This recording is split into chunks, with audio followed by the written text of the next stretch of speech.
This is SpaceTime, Series 25, Episode 21. Coming up on SpaceTime, more delays for NASA's new SLS heavy lift rocket, exotic X particles detected in quark-gluon plasma, and Starlink satellites falling out of the sky. All that and more coming up on SpaceTime. Welcome to SpaceTime with Stuart Gary.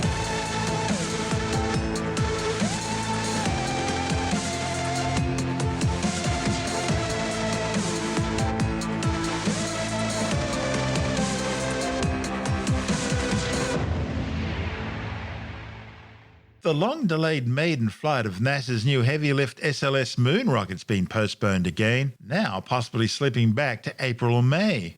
The 98-metre tall SLS, or Space Launch System, is the largest and most powerful rocket to be developed by NASA since the mighty Saturn V moon rocket of the Apollo era, and that was more than half a century ago. The unmanned Artemis 1 mission was slated to launch several years ago, with the last firm date being November last year on a test flight that would take an Orion spacecraft to lunar orbit for the first time. NASA says it's not working on any major issues. Engineers simply need a bit more time to close out a whole bunch of minor items, and it's all being made more difficult because of the COVID-19 pandemic. These include the flight termination system, which causes the launch vehicle to self-destruct in the event of a major malfunction or off-course flight.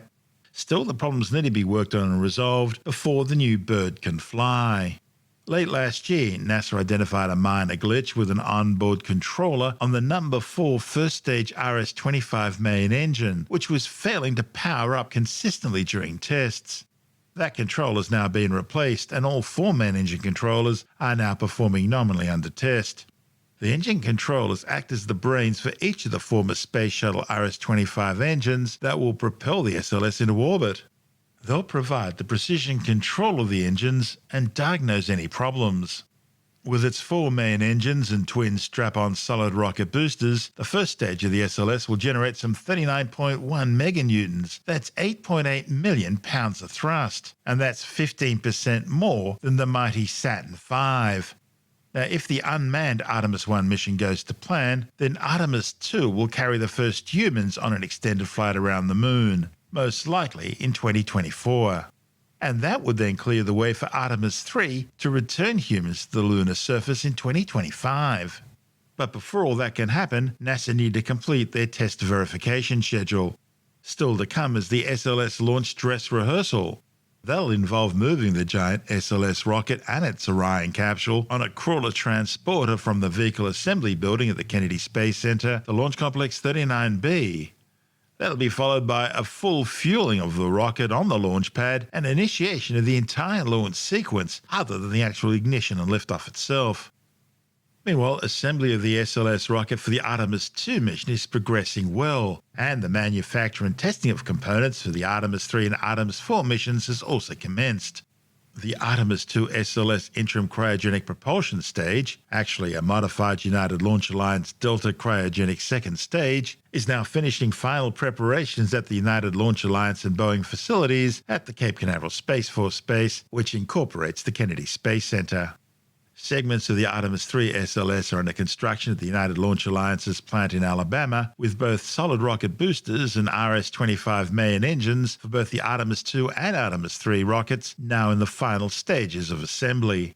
Meanwhile, the Artemis 2 engines are ready for integration into the SLS core stage at NASA's assembly facilities in New Orleans, while the Artemis 3 engines are under preparation at the Aerojet Rocketdyne's plant at NASA's Stennis Space Center in Mississippi.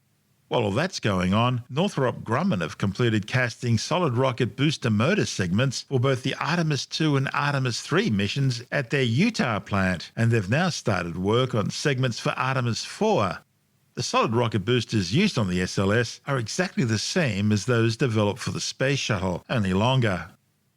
While all that's going on, a number of other missions in support of Artemis are also slated to launch this year. These include an orbital test flight of SpaceX's reusable Starship. A version of that will be used as a shuttle to ferry astronauts between the Lunar Gateway Orbital Space Station and the lunar surface. There'll also be 5 missions to the Moon for NASA, including Rocket Lab's Electron Capstone mission to lunar orbit slated for this month. and there'll be 3 missions to the lunar surface under the Artemis 3 Commercial Lunar Payload Service program, basically setting things up near the lunar South Pole for when the first astronauts arrive. Between 1968 and 1972, America launched 9 human missions to the moon, 6 of which successfully touched down, allowing 12 men to walk on the lunar surface. NASA's next chapter of lunar exploration, called Artemis, has the task of not just going to the moon to create a long-term human presence on and around it, but also to prepare for ever more complex human missions to Mars. So, what will an Artemis mission look like? Everything is designed and tested with our most important element in mind, the astronauts. Their deep space, human-rated spacecraft called Orion, built in 3 parts. The crew module, where up to 4 astronauts will live and work throughout the flight. The service module, with life support systems for the crew and its own engine and fuel reserves. And a launch abort system, with engines capable of pulling the crew module to safety during launch should anything go wrong.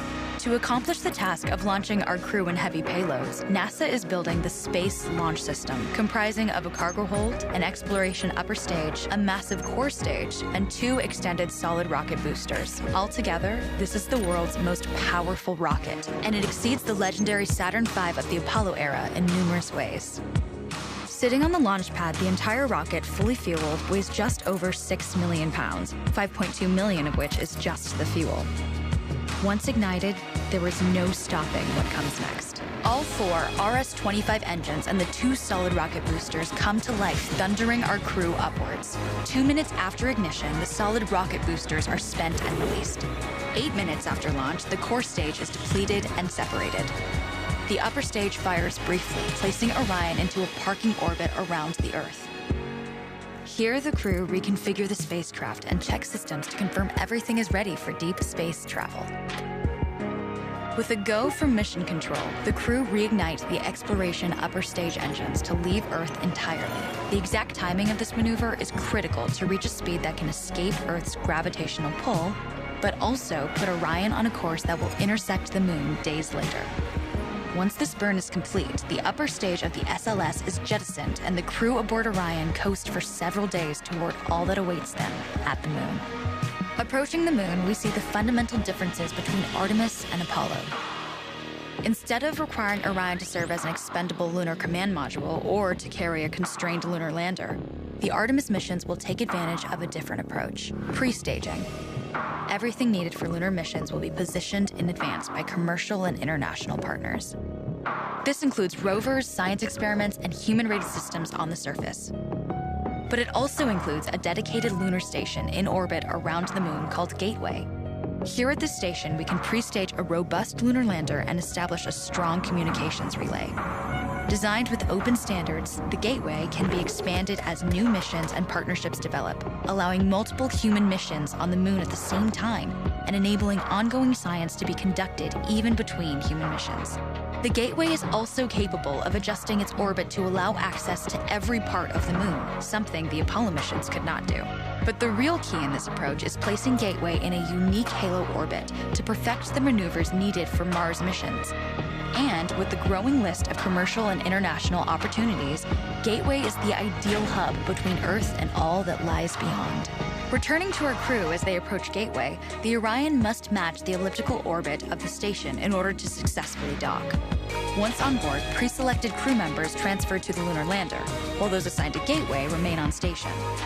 The lunar lander system itself is built for 3 unique steps: descending from the halo orbit of Gateway down to a low lunar orbit, descending from low lunar orbit to the surface, and once the lunar mission is complete, launching from the surface of the moon and ascending all the way back to the orbiting Gateway.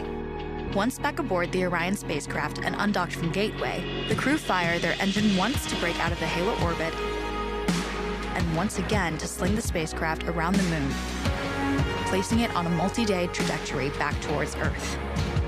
As they near the end of this journey, the service module is released, and the crew module is oriented heat shield first. Entering Earth's atmosphere at 25,000 miles per hour, the friction of air slows Orion considerably, while also subjecting it to temperatures of 5,000 degrees. With the Orion now at just 300 miles per hour, a series of parachutes uniquely tested and produced for this moment deploy, decelerating the craft to just 20 miles per hour for splashdown. With each successful mission, Artemis ushers in the next wave of men and women to explore our moon and prove that together we are ready to go beyond.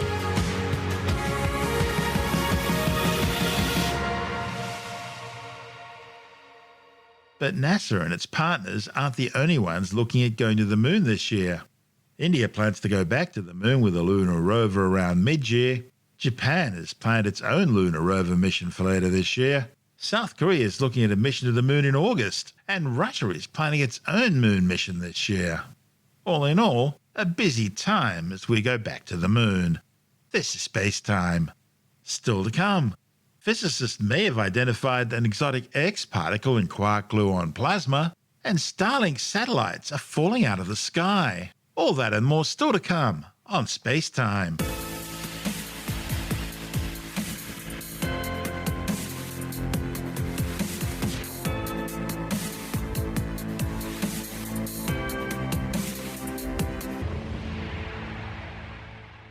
Physicists have identified exotic primordial subatomic particles called X particles in experiments reproducing quark-gluon plasma. The findings, reported in the journal Physical Review Letters, could redefine the kinds of particles that were abundant during the earliest moments of the universe 13.82 billion years ago. During the first millionth of a second after the Big Bang, the universe was a broiling trillion-degree plasma of quarks and gluons, elementary particles and forces that briefly glommed together in countless combinations before cooling and settling into more stable configurations to make up the neutrons and protons in ordinary matter. In this chaos before cooling, a fraction of these quarks and gluons collided randomly to form short-lived X particles, so named for their mysterious unknown structures. Today, X particles are extremely rare, although physicists have theorized that they may be created in particle accelerators through quark coalescence, where high-energy collisions can generate similar flashes of quark-gluon plasma. Now, physicists have found evidence of X particles in the quark-gluon plasma produced in the heavy ion collisions of the Large Hadron Collider at CERN, the European Organization for Nuclear Research, near Geneva on the Franco-Swiss border. The authors used machine learning techniques to sift through more than 13 billion heavy ion collisions, each of which produces tens of thousands of charged particles. Amid this ultra-dense high-energy particle soup, the study's authors were able to tease out about 100 X particles of a type known as X3872, named after the particle's estimated mass. The results mark the first time researchers have detected X particles in this quark-gluon plasma, an environment they hope will illuminate the particle's as-yet unknown structure. The study's lead author Yenji Li from MIT, the Massachusetts Institute of Technology, says it's just the start of the story. Now that they know they can detect the X particle signal, they want to use the quark-gluon plasma to probe the X particle's internal structure. The basic building blocks of baryonic matter are the neutrons and protons, each of which are made up of three tightly bound quarks. Lee says that for years, scientists thought that for some reason, nature's only chosen to produce particles made from 2 or 3 quarks. That was until fairly recently when they began to discover signs of exotic tetraquarks, particles made up of rare combinations of 4 quarks. Scientists suspect that X3872 is either a compact tetraquark or an entirely new kind of particle made from 2 loosely bound mesons, subatomic particles which themselves are made up of 2 quarks. The authors are basing their analysis on the LHC's 2018 dataset, which produced more than 13 billion head-on collisions, each of which released quarks and gluons that scattered and merged into more than a quadrillion short-lived particles before cooling and decaying down into daughter particles that scatter away. They developed machine learning algorithms to single out X particle decay patterns or angular distribution in the dataset. The authors now hope to eventually gather enough data to study X particle structure. If the particle is a tightly bound tetraquark, it should decay more slowly than what it would were it a loosely bound meson. This is SpaceTime. Still to come, Starlink satellites falling out of the sky, and 2 partial solar eclipses in 2022 at opposite ends of the planet. All that and more still to come on SpaceTime.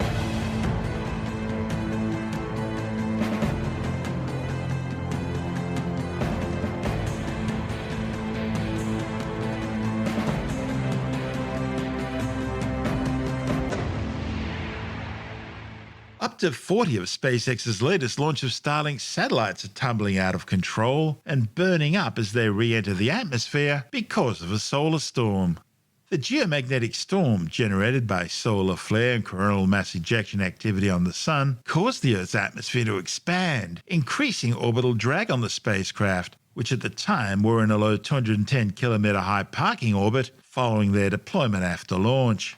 This low initial orbit is used to allow failed satellites to fall back to Earth and burn up before the rest maneuver on to their eventual operational orbits between 540 and 570 kilometres above the surface. The increased atmospheric drag caused by the space weather resulted in 40 of the 49 satellites in the launch to slow down, decaying their orbit.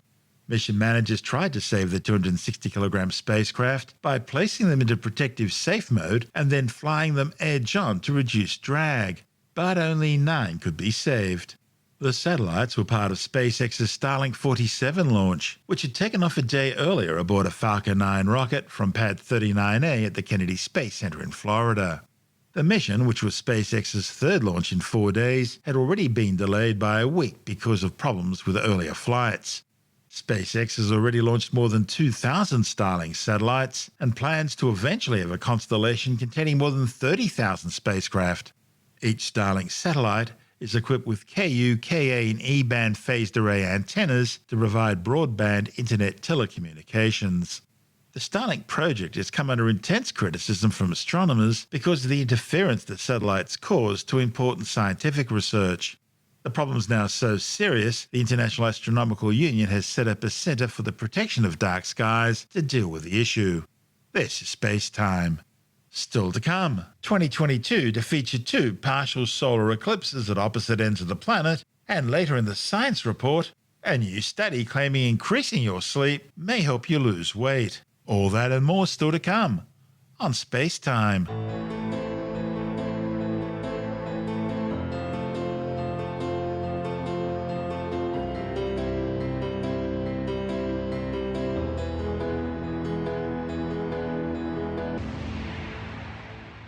2022 will feature 2 partial solar eclipses, which will be best seen from opposite ends of the planet. The first, on April 30, will be visible from southwestern South America, the southeastern Pacific, and Antarctica.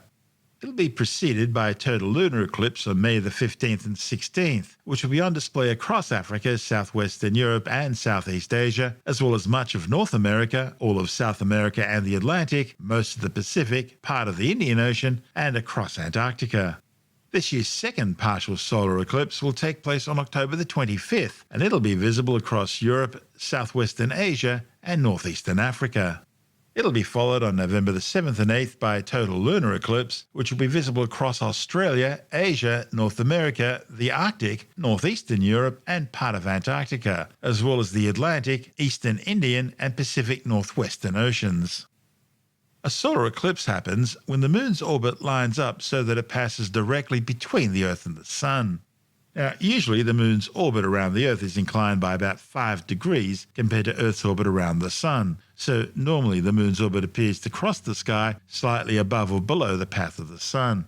But about every 18 months or so, the lunar orbit places the Moon directly between the Earth and the Sun, resulting in a solar eclipse. Eclipses happen because although the Moon is 400 times smaller than the Sun, it's also 400 times closer to the Earth. So the two appear to be about the same size in the sky as seen from Earth. When the Sun, Moon and Earth line up exactly, the Earth experiences a total solar eclipse. As this occurs, the Moon begins to slowly pass in front of the Sun, and a partial lunar shadow or penumbra crosses the surface of the Earth. Now, this can last an hour or more, as more and more of the Sun is hidden by the face of the Moon.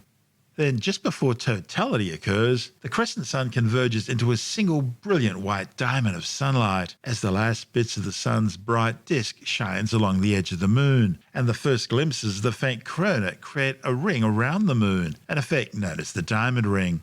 In the last fleeting moments before totality, the diamond ring breaks up into a string of beads, created as the Sun's rays shine through the low-lying valleys between the mountains along the limb or edge of the Moon. Once this effect, known as Bailey's beads, ends, the Moon is completely covered by the entire disk of the Sun, and you're in totality.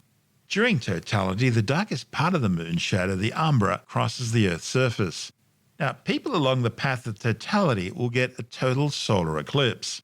During this period, the skies will go dark, stars will appear, and it will suddenly get noticeably cooler. Birds will start roosting, shadows will take on unusual crescent shapes, and you'll be able to see the sun's tenuous outer atmosphere, the corona, glowing milky white. Often explosions on the sun's surface called prominences will appear as spectacular bright pink or red flames, or as clouds stretching above the lunar limb. The path of totality can be up to 272 kilometres wide, although usually it's a lot less, and the further away you are from the centre line of the path, the shorter the eclipse duration will be. Now, if you're outside the line of totality, north or south of it, and that'll be the case this year, you'll only see a partial eclipse, which only part of the sun's disk will be covered by the moon.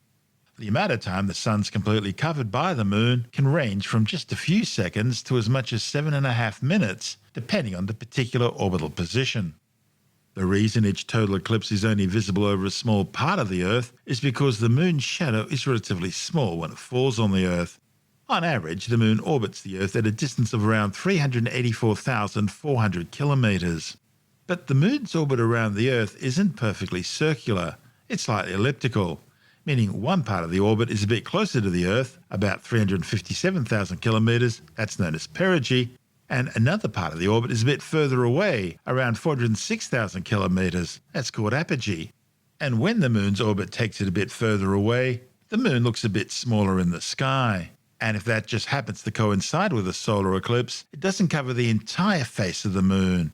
So, instead of producing a total solar eclipse, the moon's passage across the sun creates an annulus or ring of fire, as the light from the sun surrounds the dark moon, resulting in an annular eclipse. Most solar eclipses are accompanied by a lunar eclipse, usually occurring 2 weeks earlier or later, which is due to the same orbital alignment which caused the solar eclipse. So, lunar eclipses and solar eclipses occur with equal frequency. But lunar eclipses are seen over a far wider area because Earth's shadow is far larger and covers far more of the lunar surface. A lunar eclipse occurs during full moon, when the sun, Earth and moon align. During this event, the moon passes completely through the Earth's dark shadow or umbra. Now, even though the Earth completely blocks out sunlight from directly reaching the surface of the moon is still visible during a total lunar eclipse.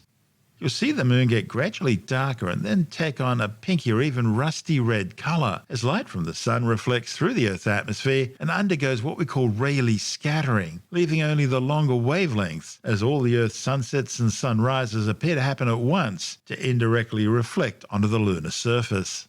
These upcoming lunar and solar eclipses are featured in the current issue of Australian Sky and Telescope magazine. Joining us now with all the details is the magazine's editor, Jonathan Nally. G'day, Stuart. Yeah, well, in the current issue of the magazine, we actually have a complete guide to the year's astronomical viewing, all the things you can see coming up for 2022, all the major sky events. So, for instance, there are going to be 4 eclipses during the year. There will be 2 solar eclipses and 2 lunar eclipses.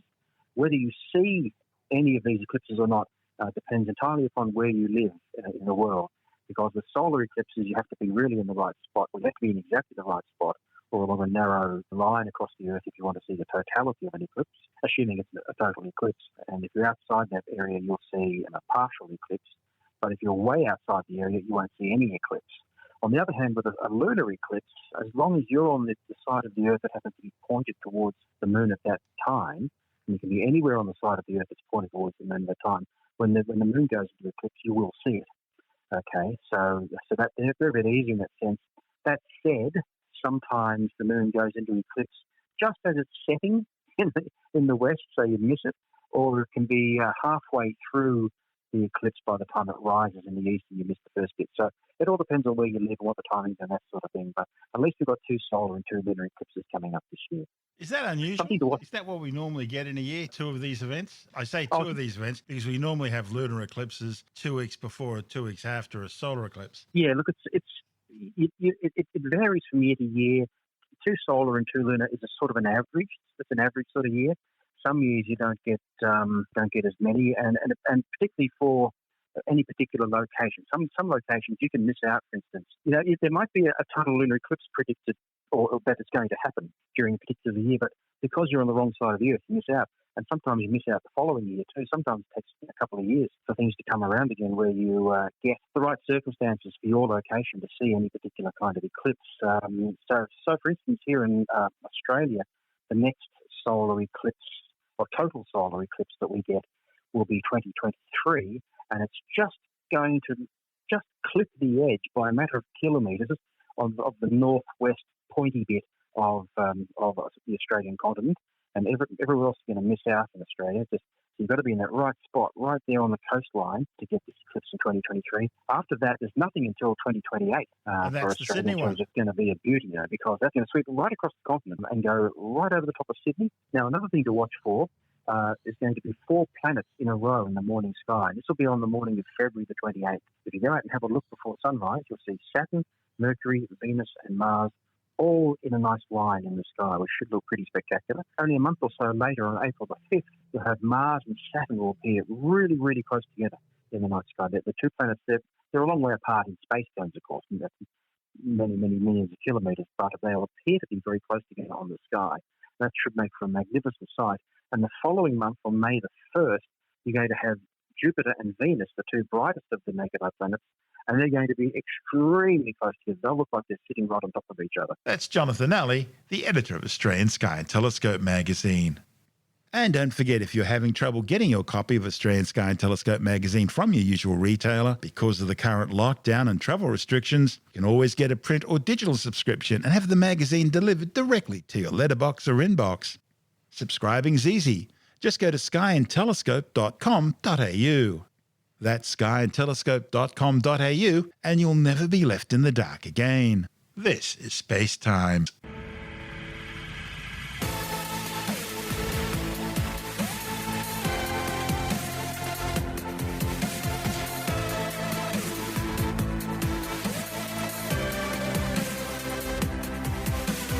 And that's the show for now. SpaceTime is available every Monday, Wednesday and Friday through Apple Podcasts, iTunes, Stitcher, Google Podcast, Pocket Casts, Spotify, Acast, Amazon Music, Bytes.com, SoundCloud, YouTube, your favourite podcast download provider, and from spacetimewithstuartgary.com. SpaceTime's also broadcast through the National Science Foundation on Science Zone Radio and on both iHeartRadio and TuneIn Radio. And you can help to support our show by visiting the SpaceTime store for a range of promotional merchandising goodies, or by becoming a SpaceTime patron, which gives you access to triple-episode commercial-free versions of the show, as well as lots of bonus audio content which doesn't go to air, access to our exclusive Facebook group, and other rewards. Just go to spacetimewithstuartgary.com for full details. And if you want more space time, please check out our blog, where you'll find all the stuff we couldn't fit in the show, as well as heaps of images, news stories, loads of videos, and things on the web I find interesting or amusing. Just go to spacetimewithstuartgary.tumblr.com. That's all one word, and that's Tumblr without the E. You can also follow us through @StuartGary on Twitter, @SpaceTimeWithStuartGary on Instagram, through our SpaceTime YouTube channel, and on Facebook, just go to facebook.com/SpaceTime with Stuart Gary. And SpaceTime is brought to you in collaboration with Australian Sky and Telescope magazine, your window on the universe. You've been listening to SpaceTime with Stuart Gary.